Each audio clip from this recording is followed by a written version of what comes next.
નમસ્તે બાળકો, આપણે આપણો પાઠ ભૂમિ સ્વરૂપો એ ચાલુ હતો. એમાં આપણે પાના નંબર 66 ઉપર પહોંચ્યા.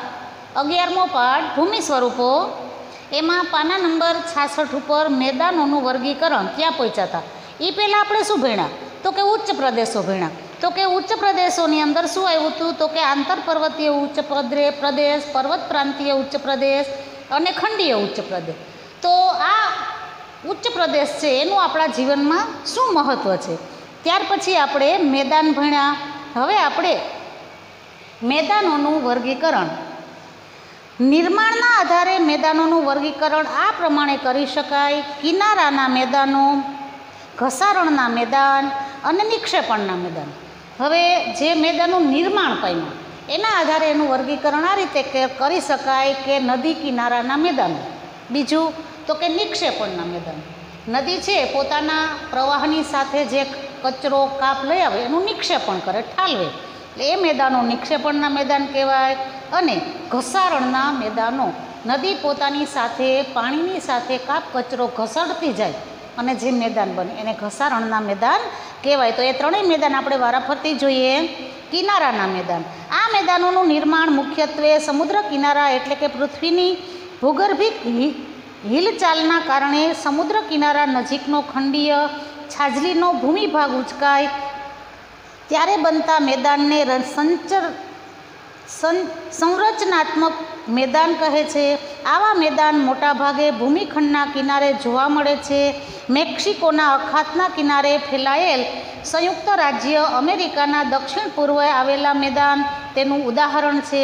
જમીનના તળિયા ઘસાવાના કારણે પણ આવા મેદાનોનું નિર્માણ થાય છે. ઓસ્ટ્રેલિયાનું મધ્ય મેદાન આ પ્રકારે નિર્માણ પામ્યું છે.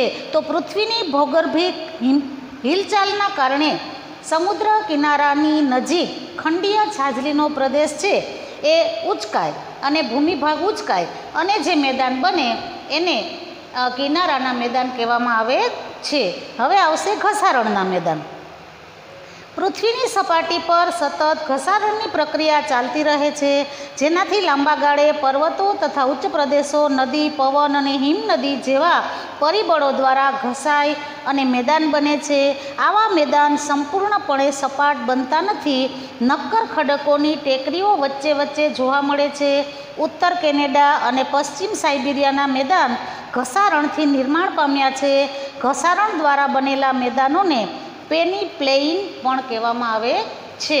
તો પૃથ્વી સપાટી પર સતત ઘસારણની પ્રક્રિયા ચાલુ રહે અને આ ઘસારણની પ્રક્રિયાથી જે લાંબા ગાળે પર્વતો ઘસાય તથા ઉચ્ચ પ્રદેશો નદી અને હિમનદી જેવા ઘસારણથી જે મેદાન બને એને ઘસારણના મેદાન કહેવાય છે.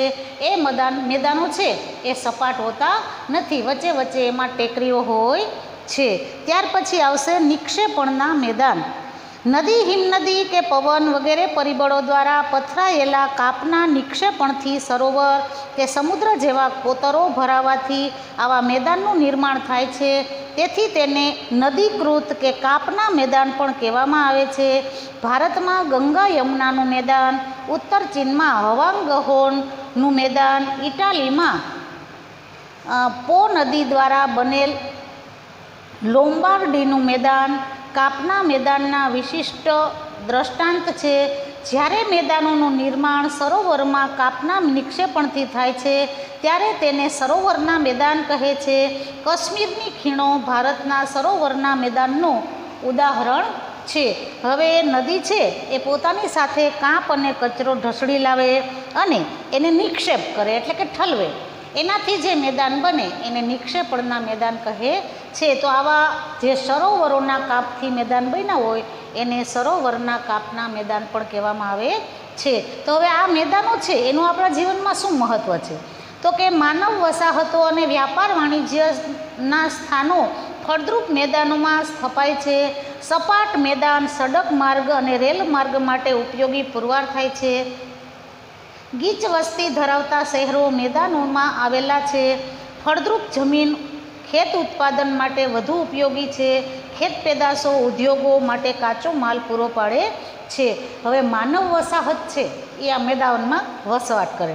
બીજું તો કે ફળદ્રુપ મેદાનો છે એ ખેતી માટે ખૂબ ઉપયોગી છે. ત્રીજું તો કે રેલ માર્ગ સપાટ મેદાનમાં બને. ચોથું તો કે ગીચ વસ્તી ધરાવતા મેદાનો છે ત્યાં ઉદ્યોગ ધંધા ખૂબ વિકાસ પામે. અને ફળદ્રુપ જમીન છે એ ખેત ઉત્પાદન માટે ખૂબ ખેત પેદાશો માટે અને ઉદ્યોગો માટે ખૂબ ઉપયોગી છે. હવે આપણે એવા સમુદ્ર ઉપસાગરો. સામાન્ય રીતે મહાસાગરના જળભાગોનો આંશિક ભાગ એટલે કે ઉપસાગર જે જમીન ફરતે ખુલ્લા વિશાળ સરોવર જેવો આકાર ધારણ કરે. ઉપસાગરો વિશાળ અને નાના કદના હોઈ શકે. ભારતમાં બંગાળાનો ઉપસાગર તેનું શ્રેષ્ઠ ઉદાહરણ છે. હવે સમુદ્રનો થોડોક એવો ભાગ કે જે જળભાગ છે આંશિક એટલે કે સમુદ્રનો થોડોક ઓછો ભાગ જે સરોવર જેવો હોય એની ફરતી બાજુ જમીન હોય એવા સમુદ્રના ભાગને ઉપસાગર કહેવાય છે. આપણો આ ભારતનો બંગાળાનો ઉપસાગર છે એનું ઉત્તમ ઉદાહરણ છે. અખાત જ્યારે કોઈ જળ વિસ્તાર 3 બાજુથી ભૂમિથી ઘેરાયેલો હોય તેને અખાત કહેવાય. ઉદાહરણ તરીકે ખંભાતનો અને કચ્છનો અખાત. હવે સામાન્ય રીતે સમુદ્ર જળ છે એની 3 બાજુ જમીન હોય, એક જ બાજુ જળ હોય તો એને અખાત કહેવાય. તો આપણા કચ્છનો અખાત અને ખંભાતનો અખાત એ એનું ઉત્તમ ઉદાહરણ છે. ત્યાર પછી છે ભૂશીર. ભૂશીર એટલે કે ભૂમિનો લંબાત્મક છેડો જે જળ ભાગમાં ફેલાયેલ હોય છે, જેને સમુદ્ર રેખા તરીકેની સંજ્ઞા પણ આપી શકાય. દાખલા તરીકે કન્યાકુમારી અને કેપ ઓફ ગુડ હોપ આફ્રિકાનો એને શું કહેવાય તો કે એને ભૂશીર કહેવાય છે. આપણો દક્ષિણ ભાગમાં કન્યાકુમારી જે છે ભારતના નકશામાં એને શું કહેવાય તો કે એને કહેવાય ભૂશીર કહેવાય છે. બીજું આવેલું છે આફ્રિકાની અંદર કેપ ઓફ ગુડ હોપ. ટાપુ જે ભૂમિભાગ ચારે બાજુથી જળ વિસ્તારથી ઘેરાયેલો હોય તેને ટાપુ તરીકે ઓળખવામાં આવે. ઉદાહરણ તરીકે લક્ષદ્વીપ, અંદમાન નિકોબાર, શંખોદ્વાર, બેટ દ્વારકા, પિરોટન, નરા બેટ, પીરમ બેટ, શિયાળ બેટ વગેરે. જે સમુદ્રની વચ્ચે ચારે બાજુ પાણીથી ઘેરાયેલો ટાપુ પર્વતો એને ટાપુ કહેવાય છે. એ ટાપુ આપણે અંદમાન નિકોબાર ટાપુ છે. ત્યાર પછી તો કે શંખદ્વાર છે, બેટ દ્વારકા, પિરોટન ટાપુ છે, પછી પીરમ બેટ છે, શિયાળ ટાપુ છે. એ બધાય ટાપુના ઉત્તમ ઉદાહરણો છે. ખીણ પર્વતોની હારમાળા વચ્ચે આવેલી નીચાણવાળો ભાગ ગેડ પર્વત અને ખંડ પર્વતના નિર્માણ વખતે તથા નદી હિમનદીના ઘસારણ કાર્યના પરિણામે ખીણોની રચના થાય. દાખલા તરીકે કાશ્મીરની ખીણ.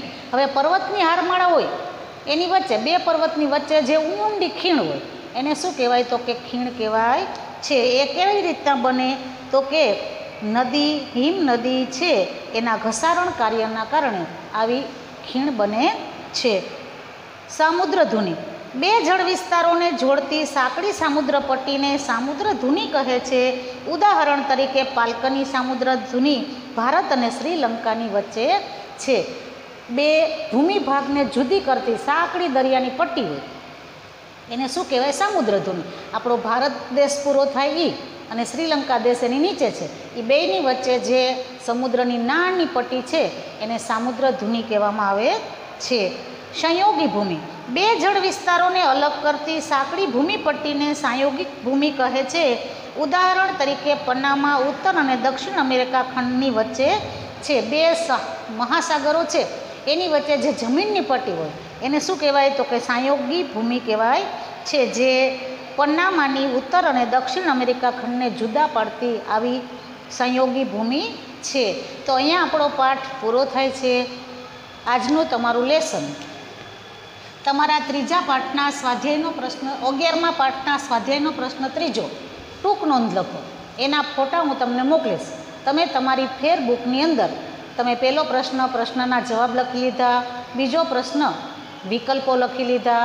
હવે ત્રીજો પ્રશ્ન ટૂંક નોંધ જેનો ફોટો તમારી પાસે આવે એટલે તમે ટૂંક નોંધ લખી લેજો. અહીંયા તમારો સ્વાધ્યાયનો પાઠ પૂરો થાય છે. 11મો પાઠ શાંતિથી વાંચી લેજો. ન સમજાય તો આપણે જ્યારે મળીએ ત્યારે ફરી પાછું હું સમજાવી દઈશ, બરાબર.